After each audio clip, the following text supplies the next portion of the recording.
is Srishti here, your history tutor for CUET preparation. I'll be teaching you each and every chapter of history, but now I will begin with chapter 9, which is Kings and Chronicles. After this chapter, we will move towards modern history. Then I will cover other remaining chapters also, so you don't need to worry about it. So you must be thinking why I am beginning with chapter 9, not with chapter 1. So my answer is this is my personally favorite chapter, and it is not that hard, but it is interesting one. So let's begin with it. So अब start करते हैं. तो जब ये chapter start होता है तो उसमें आप देखते हैं एक मतलब इंट्रोडक्शन में लिखा रहता है डिवाइन विल वर्ड. वो डिवाइन विल वर्ड क्या है कि ये जो मुगल्स अब इंडिया में रूल करने आए हैं, उन्हें वो ऐसे ही रूल नहीं कर रहे इंडिया पे. उन्हें जो है गॉड ने परमिशन दी है इंडिया पे रूल करने की. That's why they are ruling over India.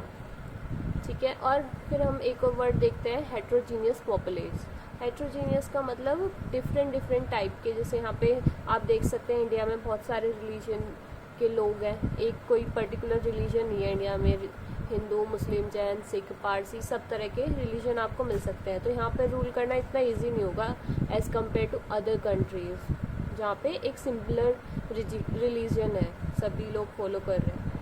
ठीक है. तो अब हम आगे चैप्टर में देखेंगे कि तो फिर यहाँ पे रूल कैसे करा मुगल एम्पायर. हम बात करेंगे ना मुगल एम्पायर के बारे में. तो उन्होंने कैसे रूल करा, क्या उन्होंने प्रॉब्लम फेस करी या नहीं करी, या फिर क्या उन्होंने पॉलिसीज लॉन्च करी. सो उस सब के बारे में हम पढ़ेंगे. ठीक है. तो अब हम देखते हैं Mughal word. So Mughal word derive from Mongol. Mughal जो वर्ड है वो मंगोल से निकला है. इसकी उत्पत्ति मंगोल शब्द से हुई है, मुगल की. ठीक है. तो मुगल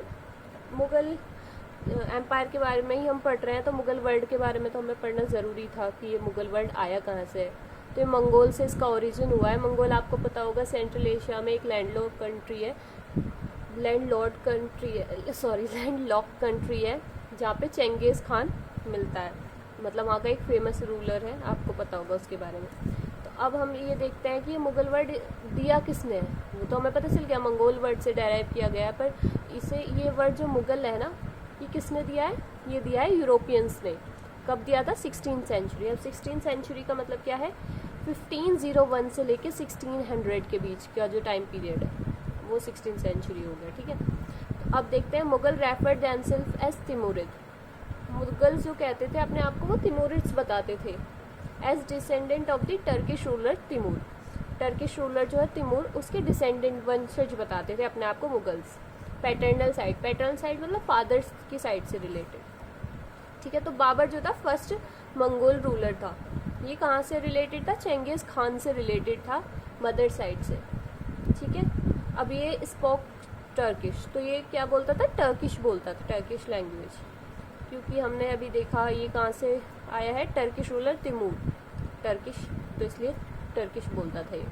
ठीक है. Refer derisively Mongols as barbaric hordes. ये मंगोल्स को क्या बोलता था? बारबेरिक होर्ड्स बोलता था. मीन्स जो प्रीमिटिव हैं, बिल्कुल अनरुलाए हैं, सैवेज टाइप के हैं, मतलब जिनमें बिल्कुल दिमाग नहीं है, ये ऐसे बोलता था, उनकी बुराई करता था. ठीक है. तो बाबर सेंट्रल एशिया से आया था, मतलब इसका होमलैंड फरगना था सेंट्रल एशिया में. ठीक है. अब ये यहाँ से इंडिया क्यों आया, आपके माइंड में ये क्वेश्चन रेज हो रहा होगा डेफिनेटली. तो अब इसे आना पड़ा.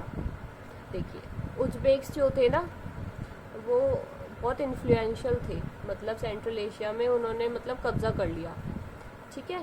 उन्होंने सेंट्रल एशिया पे मतलब कॉन्क्वेस्ट कर लिया. तो अब जब कॉन्क्वेस्ट कर लिया तो यहाँ पे कौन रहता था? बाबर. इसे यहाँ से आना पड़ा. जब इसे यहाँ से आना पड़ा तो इसने अपने आप को कहाँ पे इस्टेब्लिश करा? काबुल में इसने अपने आप को फर्स्ट इस्टेब्लिश करा. फिर ये 1526 में कहाँ आ गया? इंडिया आ गया. इंडिया क्यों आया ये? इन सर्च ऑफ टेरिटरीज और resources to fulfil needs of his clan. बहुत सारे इसने वॉर्स भी करी थी, पर वॉर्स हमें एनसीईआरटी में गिवन नहीं है, तो हम उसके बारे में पढ़ेंगे नहीं हम, क्योंकि सीयूईटी ओरिएंटेड स्टडी करने वाले हैं मतलब इस चैनल पे बिल्कुल. ठीक है.